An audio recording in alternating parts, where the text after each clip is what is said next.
Good morning दोस्तों democracy जिसको हम लोग हिंदी में प्रजातंत्र बोलते हैं वो दो प्रकार से गवर्न किया जा सकता है, या तो डायरेक्ट या फिर इनडायरेक्ट। इंडिया में जो सिस्टम है हमारा वो इनडायरेक्ट सिस्टम है। मतलब हम खुद यानी कि जो है कि 1 अरब 25 करोड़ जो जनसंख्या है वो डायरेक्ट जाके सेंटर में रूल्स रेगुलेशन नहीं बनाता है, क्योंकि संभव नहीं है इतने बड़े जनसंख्या के लिए। इसीलिए हम लोग क्या करते हैं, अपना रिप्रेजेंटेटिव चुनते हैं जिसको हम लोकसभा में भेजते हैं, या फिर स्टेट लेवल पर होता है तो हम उनको विधानसभा में भेजते हैं और वो हमारे लिए रूल्स रेगुलेशन बनाते हैं। पार्लियामेंट होता है सेंटर में और स्टेट में जो होता है वो विधानमंडल जो हम उसको बोलते हैं, वही हमारे लिए रूल्स रेगुलेशन बनाते हैं और हमारे फेवर में काम करते हैं, क्योंकि हमने उनको चुना है। वो कोई भी ऐसा रूल्स रेगुलेशन, कोई भी ऐसा लॉ नहीं बनाएंगे जो हमारे खिलाफ हो, चाहे जो हमारे लिए सूटेबल नहीं हो, क्योंकि हमने उनको चुन के वहाँ पे सेंड किया है, हमने उनको चुन के वहाँ पे बैठाया हुआ है, वो हमारे लिए काम करेंगे। लेकिन दोस्तों आज एक ऐसा बिल है जिसको लेके पूरी इंडिया में प्रोटेस्ट हो रहा है। मेरे यहाँ पे कहने का मतलब ये है कि अगर वो जो लॉ बन चुका है, वो बिल जो लॉ बन चुका है और उसको लेके पूरे इंडिया में प्रोटेस्ट हो रहा है, और आपको पता है कि मैं किस बारे में बात कर रहा हूँ दोस्तों। मैं यहाँ पे जो न्यू फार्म बिल है उसको हो रहे प्रोटेस्ट को लेके, उसको लेके हो रहे इंडिया में प्रोटेस्ट के बारे में मैं आपसे बात कर रहा हूँ। अगर वो बिल जो लॉ बन चुका है सही नहीं है, या फिर फार्मर्स को लग रहा है कि गलत है, इसमें कुछ तो है जो कि हमारे लिए सही नहीं है, तो उसको ख़त्म करना चाहिए। या फिर ये बिल बनाने से पहले लोगों से या फिर फार्मर्स से इसके बारे में डिस्कशन करना चाहिए। इवन जो फार्मर्स प्रोटेस्ट कर रहे हैं उनको एंटी नेशनल, खालिस्तानी या फिर ऐसे ऐसे नक्सलवादी ऐसे ऐसे नाम दिए जा रहे हैं जो कि सूटेबल नहीं है, जो कि सही नहीं है, अप्रोप्रिएट नहीं है। गवर्नमेंट ऑफ इंडिया में जो बड़े बड़े पोस्ट पे बैठे हुए हैं उन्होंने ऐसे मतलब घटिया कमेंट किए हैं फार्मर्स को लेके कि मैं आपसे डिस्कस नहीं कर सकता हूँ, बजाय उनके कि उनकी क्या समस्या है उनको सुना जाए। लेकिन आज जब वो फार्मर्स दिल्ली पहुंच चुके हैं तब उस पर बात करने के लिए लोग तैयार हैं, नहीं तो उससे पहले दिल्ली में इंटरव्यू नहीं करने दे रहे थे उनको। तो चलिए दोस्तों आज हम लोग इसी मुद्दे पे बात करेंगे कि आखिर रियलिटी क्या है, क्यों हो रहा है ये सब प्रोटेस्ट, आखिर क्या मेन कारण है। देख लीजिए आज भी यहाँ पे बात किया गया था कि आज के पेपर में भी दिया था कि किसान जो है उसको ख़त्म करने के पीछे पड़े हुए हैं। ढेर सारे प्रोटेस्ट हुए हैं, अलग अलग न्यूज़पेपर के हेडिंग्स भी आज बने हुए थे प्रोटेस्ट करने का। देख लीजिए पूरा गवर्नमेंट, पूरा इंडिया से यानी कि देश के कोने कोने से लोग प्रोटेस्ट कर रहे हैं। मेनली पंजाब और हरियाणा में देखने को मिल रहा है आपको, तो देख सकते हैं इससे सारे के सारे प्रोटेस्ट इंडिया में हो रहा है।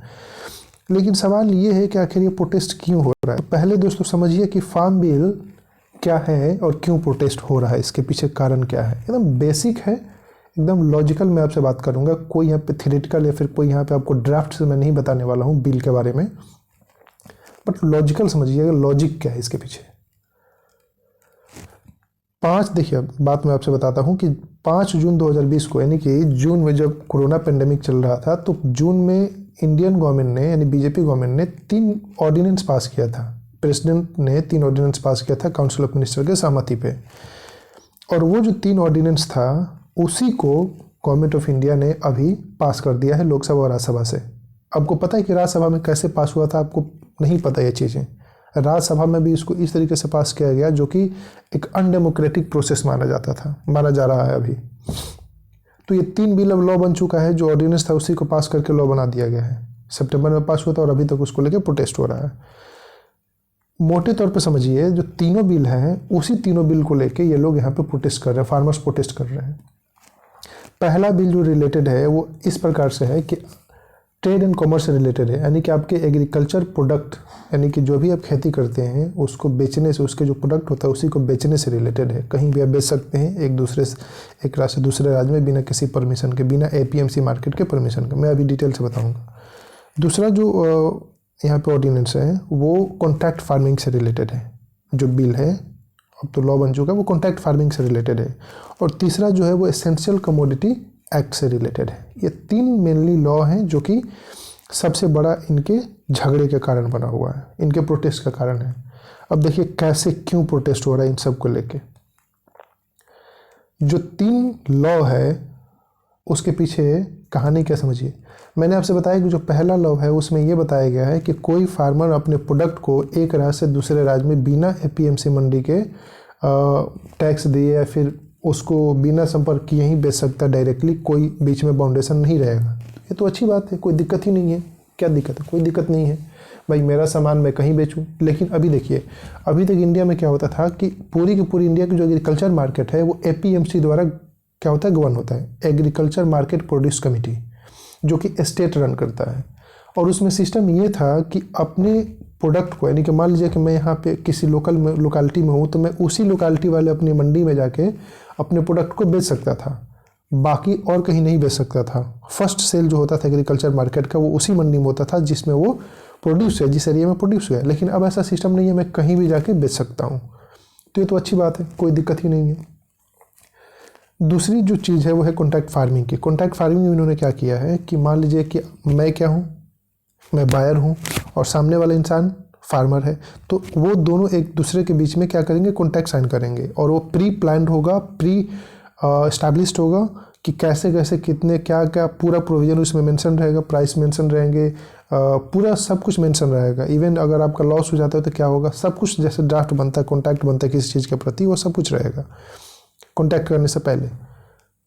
और जो थर्ड है वो एसेंशियल कमोडिटी एक्ट। मतलब सरकार क्या करती थी कि मार्केट में कुछ चीज़ ऐसा होता था जिसको गवर्न करती थी गवर्नमेंट, उसकी प्राइसेस जो है वो गवर्नमेंट तय करती थी कि कौन प्रोडक्ट जो है वो एसेंशियल है और उसको कितने रुपए में बेचना है, ये सरकार तय करता था। लेकिन अब ऐसा नहीं है, अब सरकार उसको फिक्स नहीं कर पाएगा। मतलब अब चाहे तो आप उसको होल्ड करके रख सकते हैं नो मैटर व्हाट। पहले होल्ड करने पे, एक लिमिट से ज़्यादा होल्ड करने पर आपको जेल हो सकती थी, बट अब ऐसा नहीं है। लेकिन ऐसा है बट स्ट्रिक्ट केसेस में, जब वॉर होता है, फेमाइन आती है, तब उस समय गवर्नमेंट रेगुलेट कर सकती है, नॉर्मल कंडीशन में नहीं कर सकती।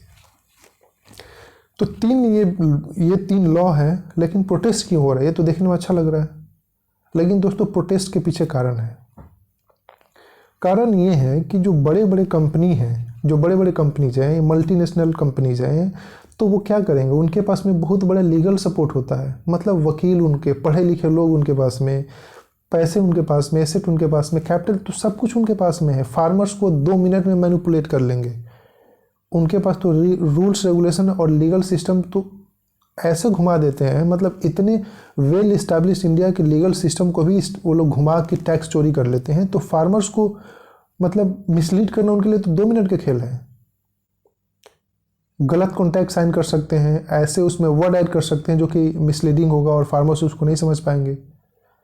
अगर केस भी करेंगे, बाद में वकालत में भी जाएंगे, तो उनके पास में पैसा रहेगा, उनके पास में कैपिटल रहेगा, इनका तो कुछ होगा ही नहीं।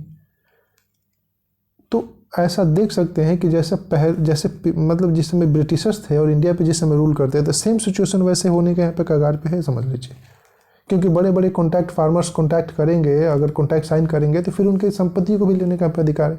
तो ये सब कुछ ऐसे डर हैं जो कि फार्मर्स के दिल में घुस गया है।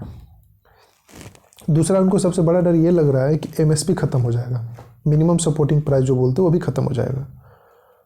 क्योंकि जब न्यू मार्केट में आएंगे सेलर्स बायर्स, जब न्यू मार्केट में बड़ी बड़ी कंपनियां आएंगी, तो फिर काहे का एमएसपी, क्यों एमएसपी देंगे भाई? जब सिस्टम इतना स्ट्रांग बन जाएगा तो क्यों एमएसपी देंगे? लेकिन आपको पता है कि छोटे छोटे, अब जैसे देख लीजिए, मान लीजिए कि छोटा कोई फार्मर है, तो इससे किसको फ़ायदा होगा, बड़े फार्मर्स को या छोटे फार्मर्स को? छोटे फार्मर्स को अगर कोई कॉन्ट्रैक्ट साइन करता है तो उसको नुकसान होगा, क्योंकि उसके पास तो ज़मीन नहीं है। या फिर अगर कॉन्ट्रैक्ट करेगा तो पढ़ा लिखा, क्योंकि हमारे यहाँ फार्मर्स पढ़े लिखे कहाँ पे, देख लीजिए, कोई पढ़ा लिखा फार्मर हमारे पास नहीं है। तो इन सब केसेस में क्या होगा, फार्मर्स को ही नुकसान होगा। अल्टीमेटली वो बड़ी बड़ी मल्टीनेशनल कंपनीज हैं, उनके चंगुल में फंस जाएंगे और फिर उसे वो निकल नहीं पाएंगे। जैसे पहले होता था ना कि जो सूदखोर होते हैं, मनी लेंडर, वो पैसे इतना उधार दे देते थे आपको, इतने कम, मतलब कि ईजिली आपको लेंड दे देते थे कि फिर आपको उसी में ट्रैप कर लेते थे। सिस्टम कुछ ऐसे ही होने वाला है यहाँ पे। बड़े बड़े कंपनियाँ आपसे इतनी डोमिनेंट रहेंगी कि आप उनके खिलाफ लड़ नहीं सकते हैं, चाहे वो किसी भी केस में हो। तो फार्मर्स इन्हीं सब चीज़ों को लेकर श्योर नहीं है और अश्योर नहीं है कि क्या होगा क्या नहीं होगा, इसलिए इसको ख़त्म करने के पीछे बात कर रहे हैं।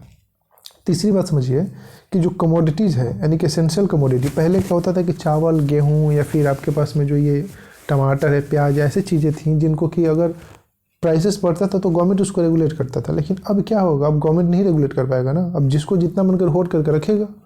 अब देखेगा कि मार्केट में अगर प्राइस बढ़ा, यानी कि वो आर्टिफिशियली भी प्राइस को वो घटा सकता, बढ़ा सकता है कोई भी इंसान, क्योंकि मल्टीनेशनल कंपनीज हैं। लाखों टन वहाँ पे स्टोर करके रख लेंगे और फिर क्या होगा, जैसे ही मार्केट में वो आर्टिफिशियली प्राइस को राइज करेंगे, हाइप करेंगे, तो वो मार्केट में धीरे धीरे अपने प्रोडक्ट को बेचना शुरू कर देंगे। तो वो पूरी तरीके से मार्केट को कंट्रोल करेंगे। और मार्केट को कौन कंट्रोल करेगा? जिसके पास में एसेट होगा, कैपिटल होगा, पैसा होगा जिसके पास में। अल्टीमेटली यहाँ भी फार्मर्स को क्या डिप्राइव किया जाएगा, फार्मर्स का शोषण किया जाएगा दोस्तों। इन्हीं सब चीज़ों को लेके जो फार्मर्स हैं ना, बहुत ज़्यादा चिंतित है। और गवर्नमेंट भी इस मूड में तो नहीं दिख रहा था अभी तक कि उनको सपोर्ट करे, क्योंकि उनको एंटी नेशनल, आतंकवादी, देशद्रोही भी उनको बोला जाएगा अब कुछ दिनों में, क्योंकि ये तो एजेंडा ही है। जो भी सरकार के खिलाफ बोलेगा वो तो देशद्रोही है भाई, एंटी नेशनल है, अर्बन नक्सल है, खालिस्तानी बोल रहे हैं, देख लीजिए। तो दोस्तों, लोगों को रियलिटी से वाकिफ होना ज़रूरी है कि आखिर क्यों फार्मर्स प्रोटेस्ट कर रहे हैं। देखने में तो अच्छा लग रहा है, लेकिन अगर आप सोचिए तो बहुत कुछ इसमें दिखेगा जो कि फार्मर्स के खिलाफ है।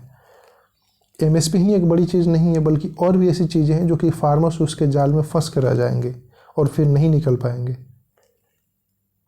तो दोस्तों, कुछ ऐसा इसमें पॉइंट्स हैं जो कि आप इसको देख सकते हैं। मैं आपके पास में मैं आपको अपने डिस्क्रिप्शन बॉक्स में मैं आपको लिंक भी सेंड कर दूंगा कि जो भी ड्राफ्ट है बिल का, वो आपको एक बार पढ़ लेंगे तो आपको क्लियर हो जाएगा क्या क्या फीचर्स हैं। देखने में तो फीचर्स बहुत अट्रैक्टिव लग रहा है, लेकिन इंटेंशन क्या है गवर्नमेंट का, ये आपको समझना होगा कि मेन फंडा क्या है यहाँ पे। इंडस्ट्रियलिस्ट कैपिटलिस्ट सोसाइटी, समझ रहे हैं ना, इंडस्ट्रियलिस्ट सोसाइटी, कैपिटलिस्ट सोसाइटी। और उसमें क्या होगा, जिसके पास में ज़्यादा पूंजी होगा, फैक्टर ऑफ प्रोडक्शन पे जिसका कंट्रोल होगा, वही मालिक होगा दोस्तों। हमारे फार्मर्स के हाथ में क्या है? कुछ नहीं है, nothing else. Factor of production पे कंट्रोल तो दूर की बात है। तो जिसके पास में फैक्टर ऑफ प्रोडक्शन पे कंट्रोल होगा वही उसका मालिक होगा। अल्टीमेटली वही किया जा रहा है सोसाइटी में आज। तो ये भी फार्म बिल, जो न्यू फार्म बिल है, वही उसका एक फंडा ही है, वही उसका एक क्लू है जो कि यहाँ तक आया हुआ है।